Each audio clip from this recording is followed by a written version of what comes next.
L'instant où tu deviens intouchable pour un narcissique, cette masque tombe en même temps. Et aujourd'hui, je vais te montrer ce qui se cache dessous. Ce que je vais te dire ne va pas te plaire. Mais je suis là pour toi. Depuis des années, tu as essayé de satisfaire un être humain. Tu t'es rapetissé pour calmer sa colère. Combien de nuits as-tu passé à chercher un sens dans ces silences? Tu as pris ces miettes d'amour pour un festin. Tu as dit merci. Le matin, ta première pensée était, dans quelle humeur sera-t-il aujourd'hui? Tu as oublié la tienne à force de surveiller la sienne. Tu as oublié d'écouter ton propre corps. Tu as ignoré tes besoins si longtemps que leur voix s'est éteinte. Et tu as pris ce silence pour de la paix. Mais ce n'était pas la paix. C'était la capitulation. Ton âme avait hissé le drapeau blanc. Et puis, quelque chose a changé. Peut-être qu'un matin, tu t'es réveillé et cette sensation familière dans ta poitrine avait disparu. Peut-être qu'un jour, avant de répondre à son message, tu as marqué une pause. Et dans cette pause, dans ce minuscule espace, tu t'es retrouvé. Peut-être que tu étais simplement épuisé. Une fatigue si profonde que tu n'avais même plus la force de pleurer. Chaque cellule de ton corps s'est révoltée. Je ne peux plus porter ça, a dit ton corps. Et toi, peut-être pour la première fois de ta vie, tu l'as écouté. À cet instant, sans même t'en rendre compte, tu as accompli quelque chose d'immense. Tu es devenu intouchable. Cette intouchabilité n'est pas une armure. Ce n'est même pas une décision. C'est une femme qui revient à l'essence de sa propre âme. Après des années passées en invité dans la maison d'un autre, tu as ouvert la porte de ta propre maison. Et que cette maison soit poussiéreuse, négligée, oubliée. Ne t'effraie pas. Car cette maison est la tienne. Et ta maison vaut plus que le palais d'un autre. Rien ne vaut son propre foyer. Écoute-moi attentivement. Car après ta révolution silencieuse, sept séismes se sont produits chez l'autre. Et il ne t'en montrera aucun ouvertement. Le narcissique n'admet jamais qu'il perd le contrôle. Mais son corps, ses comportements, ses regards furtifs, tout raconte la vérité. Je vais te traduire ces cris. Pense à moi comme un interprète. Je vais convertir sa langue dans la tienne. Et quand tu auras appris cette langue, tu ne seras plus jamais l'ancienne femme. Tu ne pourras plus l'être. Mais d'abord, il faut que tu comprennes un concept. Carl Jung, cet homme de génie, parlait de l'ombre. L'ombre, c'est tout ce que tu refoules. Ta colère inavouée, ta honte, ta peur. Mais pas seulement la tienne. Tout le monde possède une ombre. Jung disait, si tu ne reconnais pas ton ombre, tu la projettes sur les autres. Tu fais des autres les porteurs de ta propre obscurité. Tu déverses tes ordures dans le jardin d'un autre. Et le propriétaire de ce jardin passe des années à nettoyer, parce qu'il croit que, c'est ça, l'amour. C'est exactement ce que fait le narcissique. Avec une différence. Une personne normale, quand elle prend conscience, retire sa projection. Elle dit, c'était mon problème. Elle a honte, peut-être. Elle souffre, peut-être. Mais elle assume. Le narcissique en est incapable. Car toute son identité repose sur ce masque brillant, impeccable, intouchable. Jung appelait ça la persona. La persona du narcissique est si épaisse, si rigide, si polie, qu'il lui est impossible de voir le bois pourri en dessous. Il ne sait même pas que ce bois existe. Et toi, pendant des années, tu as porté ce bois pourri. Tu te croyais insuffisante. Mais cette insuffisance n'était pas la tienne.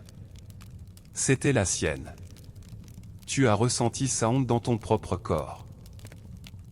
Tu as vécu sa peur dans tes propres cauchemars. Tu as encodé son manque d'amour comme ta propre incapacité à être aimé.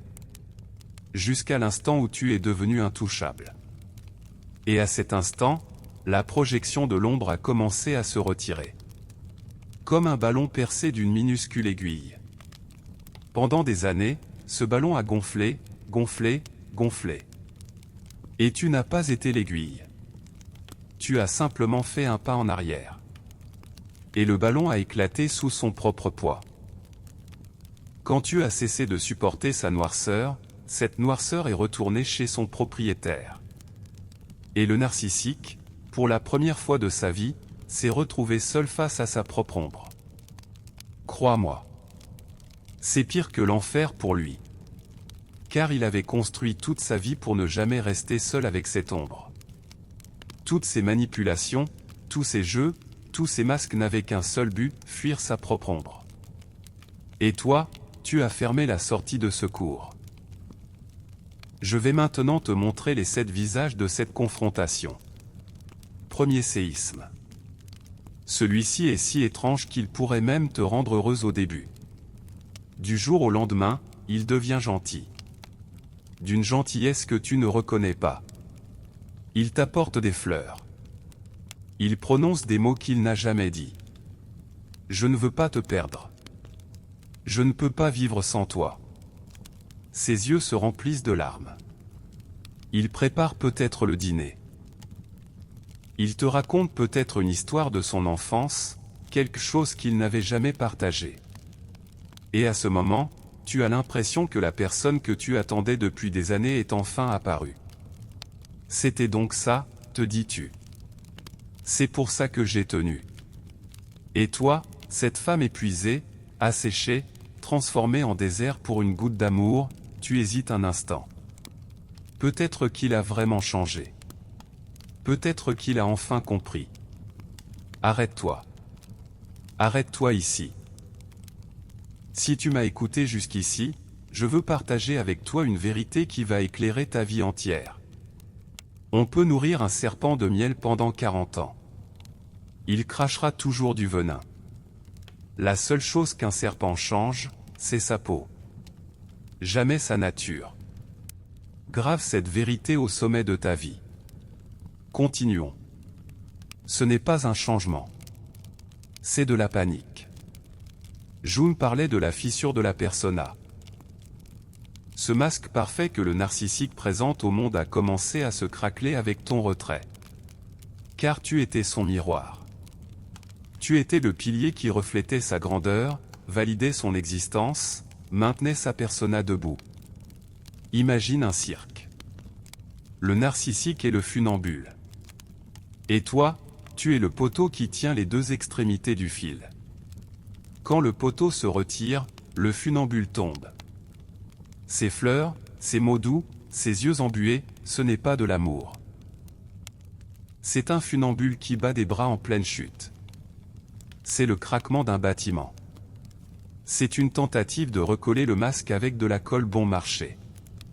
Et ici, il y a quelque chose d'essentiel que je dois te dire. À ce moment précis, au milieu des fleurs et des mots doux, ton corps va te murmurer quelque chose. Un nœud dans l'estomac. Un serrement dans la poitrine. Une boule dans la gorge. Ton corps se souvient. Ton corps a appris à connaître cet homme bien avant ton esprit. Ton esprit dit encore, peut-être que cette fois c'est différent. Ton corps, lui, sonne déjà l'alarme. Et si tu écoutes ton corps, tu entendras ce murmure, ça s'est déjà produit.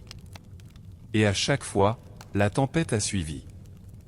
Écoute ce murmure.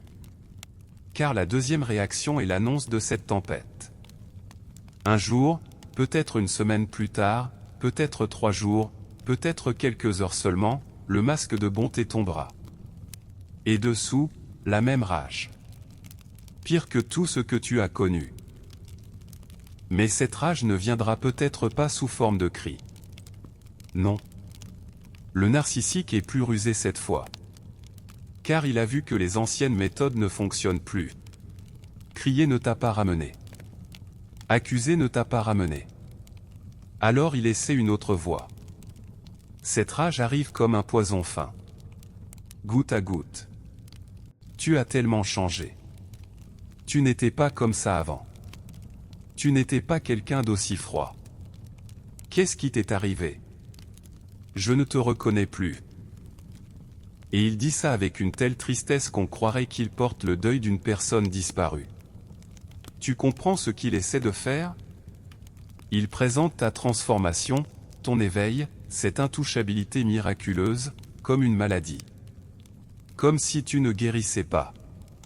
Comme si tu te détériorais. Comme si ton ancienne version, celle qui se soumettait, qui se taisait, qui endurait tout, était là, vrai toi. Et ta version actuelle, une déviation. Et si tu es encore dépendante de sa perception de la réalité, tu te demandes un instant, est-ce que c'est moi qui suis devenue froide? Est-ce que c'est moi qui ai changé? Est-ce que c'est moi qui me trompe?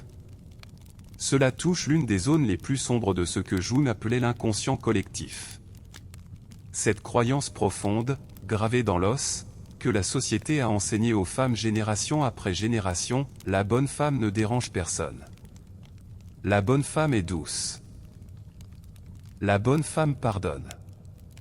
La bonne femme comprend. Et quand le narcissique appuie sur cette blessure collective, tu ne mènes plus un combat individuel. Tu te bats contre la voix des générations.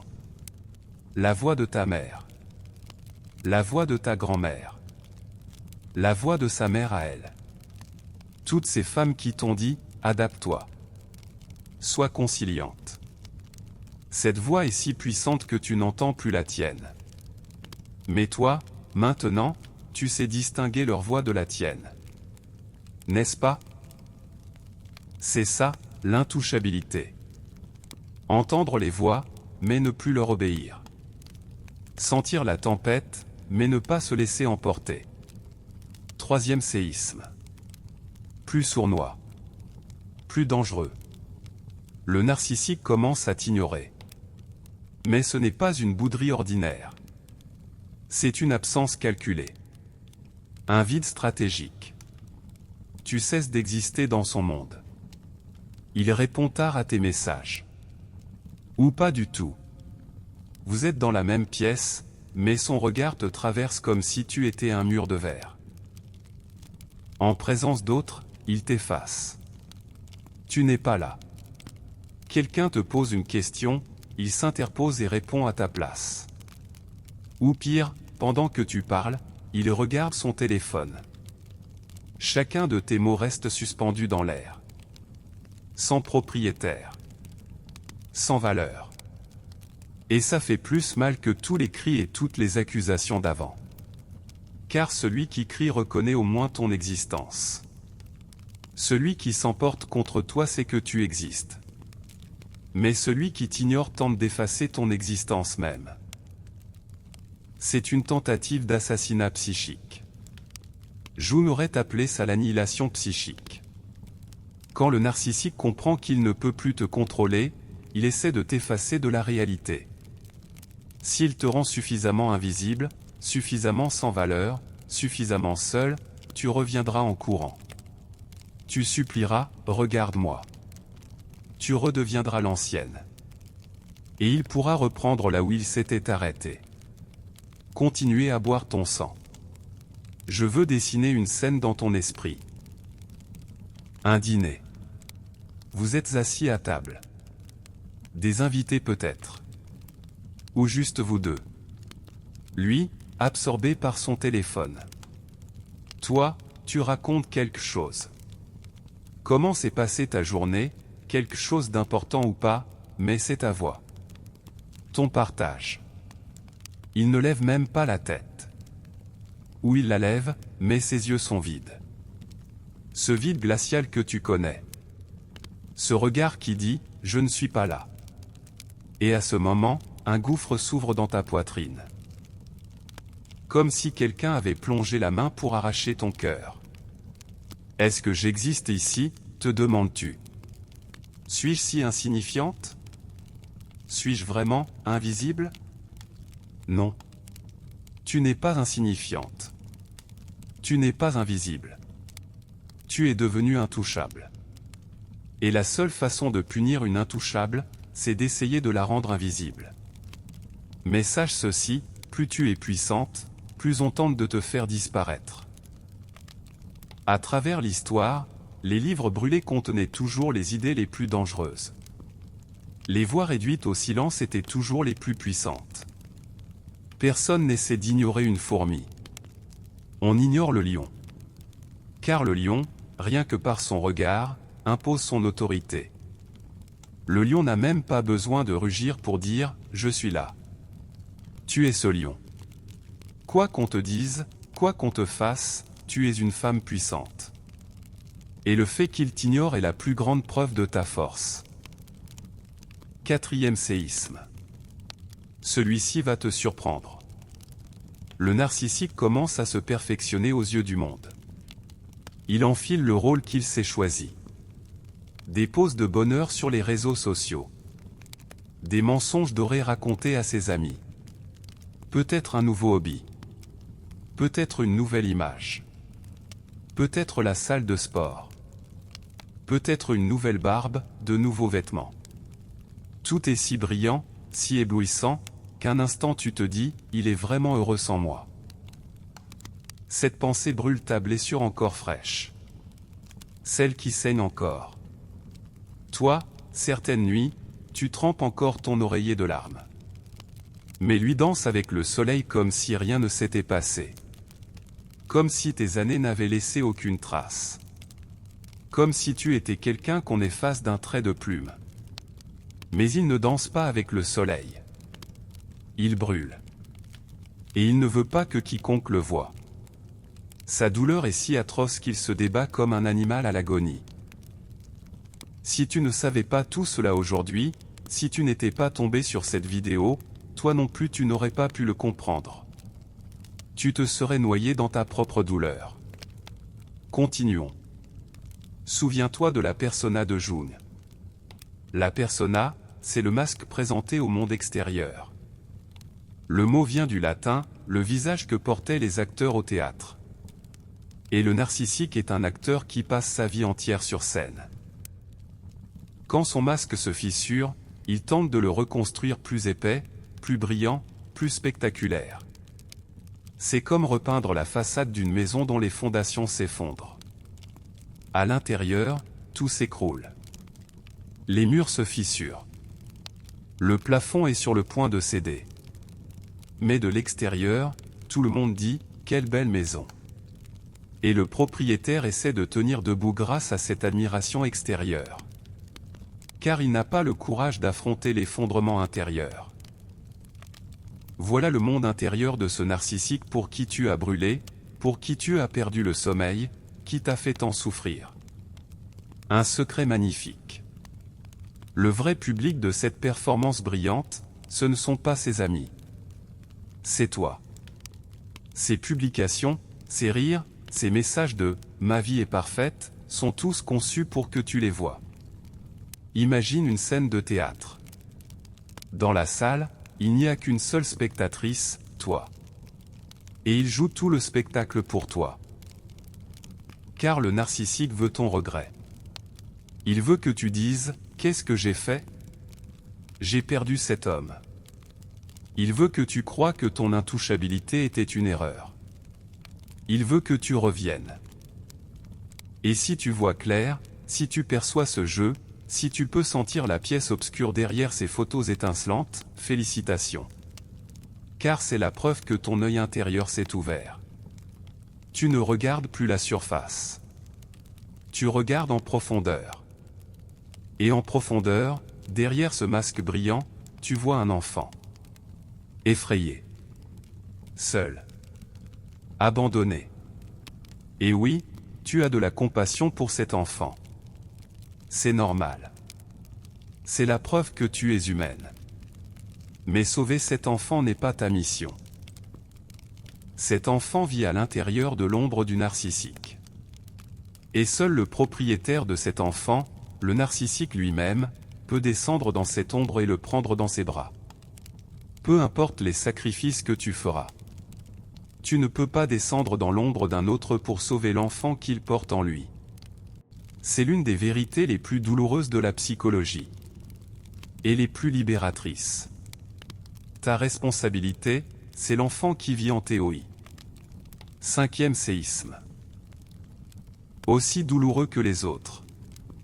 Quand rien ne fonctionne, le narcissique commence à utiliser tes proches. Il va vers vos amis communs. Vers ta famille. Peut-être vers ta mère. Peut-être vers ta meilleure amie. Il leur raconte sa nouvelle version parfaite et améliorée. Et cette version est si habilement construite, comme un scénario hollywoodien, chaque détail à sa place, chaque émotion dosée, chaque mot calculé. En l'écoutant, tu te dis, est-ce que c'est moi qui me souviens mal? Tu doutes de ta propre mémoire. Tu commences à questionner ta propre expérience. Ta mère t'appelle, sois un peu compréhensive, c'est un être humain après tout. Tout le monde fait des erreurs. Ton ami t'envoie un message, vous avez fait des erreurs tous les deux. Pourquoi tu fais traîner les choses?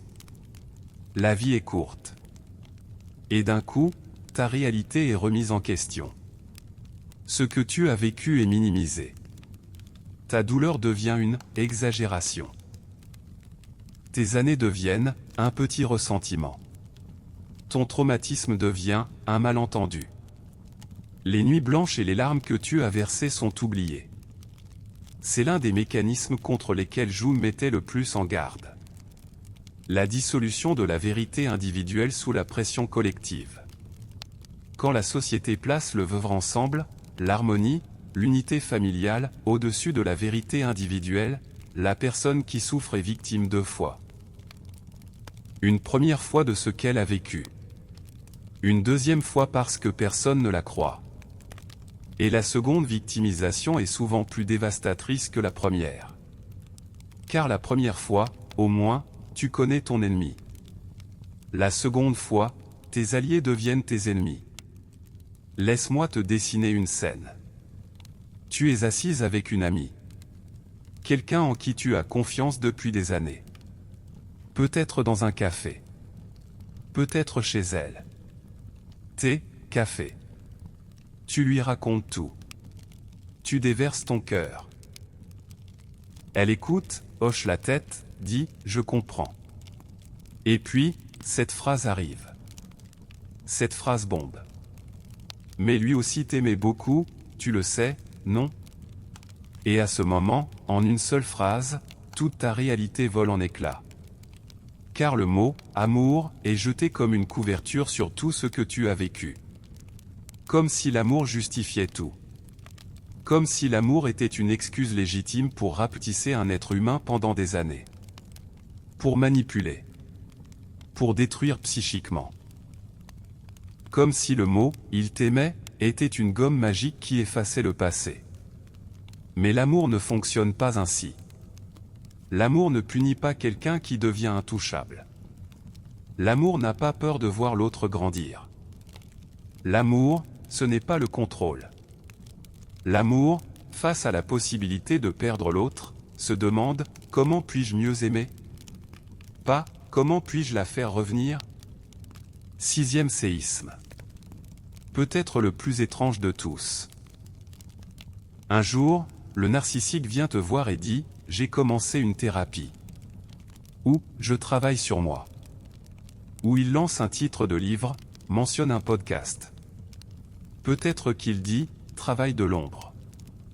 Peut-être « Enfant intérieur ». Et quand tu entends ces mots, ces concepts, sortir de sa bouche, l'espoir en toi, cette toute petite flamme que tu n'as jamais réussi à éteindre, peu importe combien tu as soufflé, s'illumine un instant. Tes yeux se remplissent peut-être. Tu sens tes mains trembler. Peut-être que cette fois c'est réel. Peut-être qu'il a vraiment compris. Arrête-toi. Encore une fois. Respire profondément. Qu'un narcissique fasse une thérapie ne signifie pas qu'il a changé. Tout comme s'inscrire à la salle de sport ne signifie pas être en forme. Car le narcissique peut utiliser la thérapie comme un outil. Il apprend le langage du thérapeute. Il mémorise les concepts. Il dit « Je respecte mes limites ». Mais il utilise la notion de limite comme une arme contre toi. Quand tu exprimes un besoin, il répond, mon thérapeute m'a appris à poser des limites. Et soudain, tes besoins deviennent un crime qui viole ses limites. Mon thérapeute m'a dit de me donner la priorité. Et c'est le nouvel alibi pour te négliger. Il peut retourner le jargon thérapeutique, le langage de la conscience, même les concepts de Jung, contre toi. Tu projettes ton ombre sur moi, dit-il. Et tu restes figé. Car c'est un concept juste. Mais entre de mauvaises mains, les concepts justes deviennent les armes les plus dangereuses. Pense à un scalpel. Dans la main du chirurgien, il sauve des vies. Dans la main du meurtrier, il les prend. Le concept est le même. Mais l'intention change tout. L'individuation selon Jung, ce processus par lequel un être humain s'unifie, devient son vrai soi, affronte son vrai visage derrière les masques, ce processus exige de la douleur. Une douleur réelle. Profonde.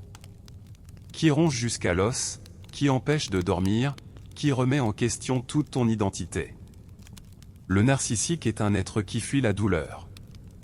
Toute sa structure, tout son masque, tous ses jeux, toute sa persona spectaculaire sont construits pour fuir la douleur. La seule chose qu'il a faite de sa vie entière, c'est trouver de nouvelles voies pour ne jamais affronter cette douleur. Et pendant des années, tu as été l'une de ces voies. Il a étouffé sa douleur à travers toi. Et un être qui ne fait pas face à sa douleur ne peut pas accomplir une vraie transformation. Cela ne fait pas de toi quelqu'un de cruel. Cela fait de toi quelqu'un qui protège son vrai soi. Et l'enfant qui vit en elle. 7e séisme. Le dernier. Le plus dévastateur. Et en même temps, le plus transformateur. Car dans cette réaction, le narcissique paraît véritablement impuissant. Il pleure. Peut-être qu'il pleure vraiment. Peut-être que ses larmes ne sont même pas fausses. Je ne peux pas vivre sans toi. Et le désespoir dans sa voix semble si réel que toutes tes défenses s'effondrent d'un coup. Ces murs épais. Cette intouchabilité. Cette force que tu viens de découvrir. Tout se pulvérise en un instant. Tu revois cet enfant. Abandonné. Effrayé. Affamé d'amour. Et peut-être, un instant, tu imagines son enfance. Peut-être que lui non plus n'a pas été aimé. Peut-être que lui aussi a été rejeté. Peut-être qu'un jour, il a vécu ce qu'il te fait subir aujourd'hui. Tes sources de compassion jaillissent. Tu te sens mauvaise. Sans cœur. Même coupable. Et ton âme, cette belle âme, bienveillante, guérisseuse, veut tendre la main vers cet enfant. La mère en toi se réveille. La sauveuse en toi se réveille. Cette figure féminine ancestrale, celle qui depuis la nuit des temps enlace ceux qui souffrent, guérit les blessés, relève ceux qui sont tombés, elle ouvre les bras. Peut-être que si je patiente encore un peu. Peut-être que si je donne une chance de plus. Peut-être que cette fois, cette dernière fois, il changera vraiment. Et c'est à cet instant précis que ton intouchabilité est le plus mise à l'épreuve. L'heure la plus sombre de la nuit est celle juste avant l'aube. Voilà exactement où tu te trouves. Car ici, ce n'est pas contre le narcissique que tu te bats. C'est contre la couche la plus profonde de ton propre monde intérieur. Jung aurait appelé ça l'animus chez la femme, cette figure intérieure. Mais pas seulement l'animus. C'est aussi ton archétype maternel. La grande mère en toi. La société t'a appris que la femme nourrit. La femme enlace. La femme guérit. La femme pardonne. La femme accorde une chance de plus. La femme fait preuve d'une patience infinie. Et tu as fait de ce modèle ton identité. Tu t'es défini par ta capacité à souffrir, par ta résistance, par ton sacrifice. Je suis forte parce que je peux endurer, disais-tu. Mais endurer n'est pas la force. Endurer est la plus grande illusion de la force. La vraie force, c'est de se tenir face à cet homme en pleurs et de dire « Tes larmes ne sont pas ma responsabilité ». Ce n'est pas de la cruauté. La vraie force, c'est de ressentir ta compassion sans laisser cette compassion t'enchaîner à nouveau. La vraie force, c'est de savoir que le mot « non » n'est pas un manque d'amour. L'individuation, c'est exactement se défaire de cette identité. S'individuer, ce n'est pas seulement accepter ses belles parts. C'est accepter ses limites. C'est dire « je ne peux pas sauver tout le monde ». C'est dire « je ne peux pas être la thérapeute, la mère, la sauveuse et l'amante d'un même être humain ». Et le plus difficile, je peux permettre à quelqu'un de souffrir. Et cela ne fait pas de moi une mauvaise personne. Entends ceci. Refuser de porter la douleur d'un autre ne fait pas de toi une mauvaise personne. Cela fait de toi une personne entière. La compassion en excès devient poison. Il faut savoir la brider. Maintenant, je veux te dire la chose la plus importante que tu entendras aujourd'hui. Ces 7 réactions ont tout un point commun. Chacune d'elles est la preuve que ton intouchabilité fonctionne. Réfléchis un instant. Si ton retrait n'avait aucune importance, pourquoi le narcissique se débattrait-il autant? Pourquoi essayer la gentillesse, la rage, l'ignorance, le spectacle, la manipulation de ton entourage, le déguisement thérapeutique, l'impuissance? Cette stratégie différente. Cette masque différent. Si rien ne marchait, il ne revêtirait pas ces 7 masques. Tous disent la même chose, reviens. Il n'y a plus personne pour porter mon ombre. Plus personne pour tenir mon miroir. Plus personne pour faire de moi ce que je suis. Mais tu n'es plus le miroir de personne.